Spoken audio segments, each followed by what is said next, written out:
Assalamualaikum warahmatullahi wabarakatuh. Bila kita membawa Al-Quran di tangan kanan dan menghadapkan wajah kita kepada Al-Quran tersebut dengan sepenuh hati, lalu menelusuri lembaran demi lembaran, surat demi surat, ayat demi ayat, ketahuilah bahwa di antara orang yang telah berjasa besar terhadap kita, hingga kita dapat bersyukur dan mengenal karya besar tersebut, ialah seorang manusia utama yang bernama Zaid bin Sabit. Semua peristiwa tentang pengumpulan Al-Quran menjadi satu mushaf akan selalu menyebut satu orang sahabat yang mulia ini. Seandainya diadakan penaburan bunga sebagai penghormatan dan kenang-kenangan terhadap mereka yang mendapat berkah karena telah mempersembahkan jasa yang tidak ternilai dalam menghimpun, menyusun, menertibkan, dan memelihara kesucian Al-Quran, itu semua adalah hak dari Zaid bin Sabit untuk menerima bunga penghormatan dan penghargaan yang besar tersebut. Zaid bin Sabit merupakan seorang Ansor yang berasal dari Madinah.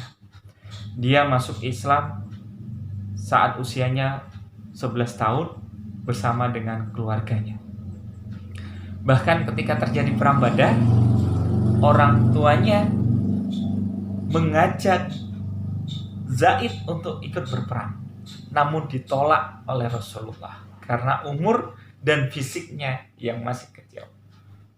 Ketika terjadi perang Uhud, ia datang bersama dengan para sahabatnya yang seusianya sama, meminta kepada Rasulullah untuk ikut dalam perang Uhud. Bahkan keluarga dari anak-anak muda ini sangat mendukung dan berharap Rasulullah mengabulkannya.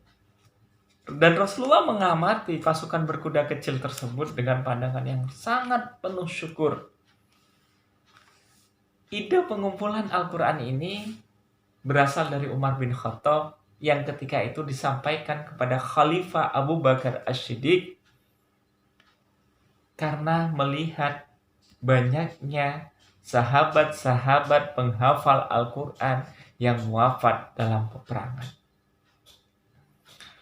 Dan Abu Bakar pun menyetujui ide Umar bin Khattab tersebut dan menunjuk Zaid bin Sabit sebagai ketua timnya.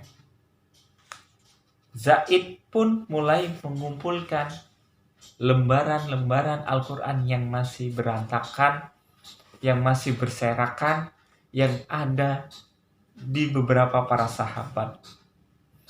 Sehingga semua pihak mendukung Zaid untuk menulis wahyu dan menghafal Al-Quran. Sehingga jadilah Al-Quran dalam bentuk mushaf, dalam bentuk buku seperti yang kita baca sekarang ini. Dan sekarang kita dapat membaca Al-Quran dengan mudah dan mendengar dari bacaan orang dengan merdu. Namun sayang, hampir dipastikan tidak pernah terbayang dalam pikiran kita tentang kesukaran-kesukaran yang hebat yang dialami oleh orang-orang yang telah ditentukan Allah untuk menghimpun dan memelihara Al-Quran tersebut. Sejatinya tidak ada bedanya kesukaran yang harus dialami oleh para pengumpul Al-Quran dengan nyawa-nyawa yang harus dikorbankan oleh mereka yang berjihad di jalan Allah. Keduanya adalah untuk mengukuhkan berdirinya agama yang benar di muka bumi ini dan melenyapkan kegelapan dengan cahaya yang terang benderang. Demikian yang bisa saya sampaikan. Kurang lebihnya mohon maaf. Wassalamualaikum warahmatullahi wabarakatuh.